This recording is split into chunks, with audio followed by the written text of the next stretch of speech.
sommes le jeudi 22 mai 2025, mesdames et messieurs. Merci de prendre les temps d'actualité et de quelques apparitions à travers les rayons de la capitale. Revue de presse, c'est parti. Affaire prison de Kisangani, virement de 19,9 millions de dollars, Memou Tamba en accusation. Les gros titres du quotidien d'Action d'information générale, Info 27. Selon notre confrère, la saisie de l'Assemblée nationale pour autoriser l'instruction du ministre d'État en charge de la justice, Constant Moutamba, dans une affaire de détournement présumé de près de 20 millions de dollars, marque un nouveau tournant dans l'activisme judiciaire en RDC. Notre confrère poursuit, après des années de critiques sur son inertie et sa perméabilité à la corruption, la justice congolaise semble retrouver des couleurs. 24 heures seulement après la condamnation historique de l'ancien Premier ministre Matata Ponyo dans l'affaire du parc agro-industriel de Bukanga-Lonzo. C'est désormais un ministre en fonction et non des moindres qui se retrouve dans les collimateurs de la justice, Constant Moutamba Tungunga, ministre d'État, ministre de la Justice et garde des Sceaux. Autre sujet intéressant, suspense autour de la levée de ses immunités parlementaires. Joseph Kabila, le Sénat confirme la tenue d'une plénière décisive aujourd'hui. La grosse exclamation du quotidien d'Action et de développement La Prospérité.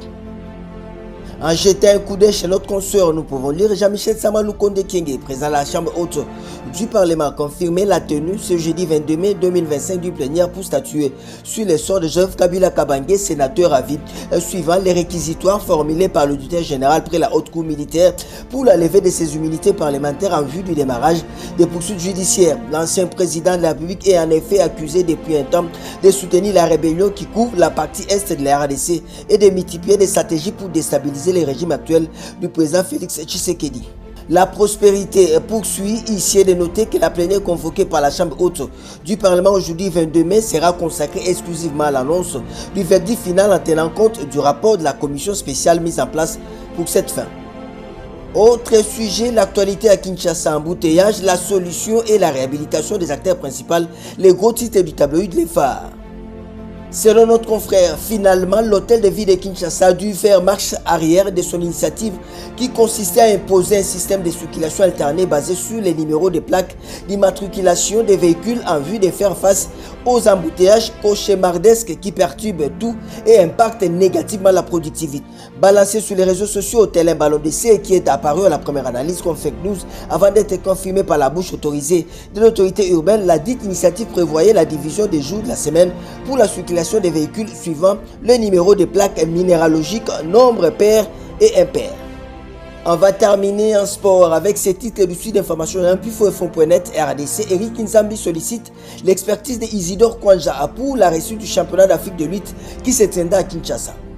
Rencontre mardi 20 mai entre le président de la Fédération congolaise de lutte et associé Fekolita, Eric Nzambi, le directeur du comité national de jeux de la francophonie, Isidore Kwanja, directeur du comité des 9e jeux de la francophonie, dans les bureaux de travail de ces derniers.